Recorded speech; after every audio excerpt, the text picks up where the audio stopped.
High আসসালামু আলাইকুম everyone.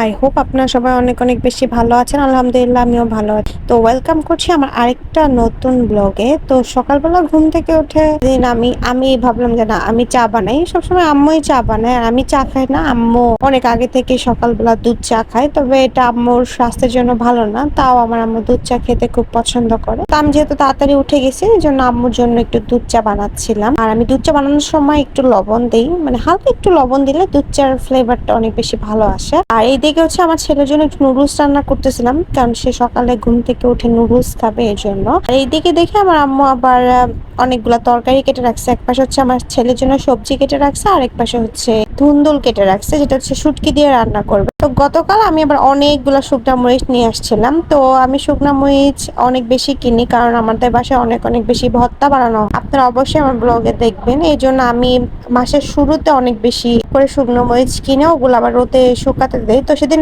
না রোদটা উঠতেছিল না এরকম। তো যেভাবেই হোক আমি আবার মরিচটুকু একটুখানি শুকাইতে দিয়েছিলাম একদম একটা ঝুড়িতে করে, যাতে একটু মচমচা হয়ে যায় মরিচটা, ওইটা ভেজে খেতে খুব বেশি ভালো লাগে। তো আজকে ভাবলাম যে না আমি যেহেতু একটু চা বানাইছি আমি একটু চা দিয়ে রুটি খাবো। আমি অনেকদিন পর দুধ চা খাচ্ছি, প্রায় বছরখানি হয়ে গেছে আমি দুধ চা খাই না। তো আমি আবার ফাঁকে হচ্ছে নিচে থেকে পরোটা কিনে আনছিলাম।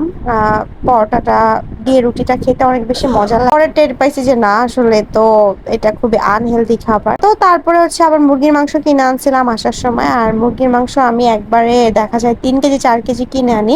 ওইটাকে আবার সুন্দর করে আমি প্যাকেট প্যাকেট করে রেখে দিই আর কি, যেদিন আমাদের খেতে ইচ্ছে করে ওদিন আবার বের করে রান্না করে খাই। তো এইদিকে হচ্ছে আগের দিন আমাদের বাসায় মেহমান আসছিল। তো মেহমান আসার পরে আমি আবার কিছু কাঁচের জিনিস বের করে তাদেরকে খাবার দাবার দিছিলাম। ওগুলো আবার সুন্দর করে ধুয়ে একটু শুকাইতে রাখছি। শুকাইতে রাখার পরে পরে হচ্ছে ওটাকে আবার আমি উঠায় রাখতেছিলাম সুন্দর করে। তো এটা আমার সবচেয়ে পছন্দের একটা পেয়ালা, এটা আমি খুব শখ করে কিনছিলাম। তো তারপরে দেখো সকালবেলা ঘুম থেকে উঠে দেখছি একরকম আমার রান্নাঘর এখন একদম বুয়া এসে সুন্দর করে আমার রান্নাঘরটা গুছাই দিয়ে গেছে। আর আমার রান্নাঘর গুছানো না হলে রান্না বান্না করতে ভালো লাগে না। তারপরে এইদিকে হচ্ছে আমি নিচ্ছিলাম। আজকে ভাবলাম আমি রান্না করব, সবসময় যেহেতু আম্মু রান্না করে তো আজকে আমি রান্না করলাম। আজকে আমি রান্না করছি হচ্ছে কাঁকরোল ভাজি। কাঁকরোল ভাজিটা আমার খুব পছন্দের একটা ভাজি। আর কাঁকরোল ভাজিতে আমি সাদা করেই করি সবসময়। আমি ভাজি রান্না করার সময় বেশি মশলা দিই, কখনোই মশলা ইউজ করি না। আমার মশলা দিলে ভাজি খেতে ভালো লাগে না। আর এইদিকে হচ্ছে আমি যেহেতু তাজা মুরগি আনছিলাম ভাবলাম যে একটু পেঁপে দিয়ে তাজা মুরগিটা দিয়ে রান্না করি। আর এটাও খুব পছন্দের একটা খাবার। আমি আমার প্রেগন্যান্সির টাইমে এত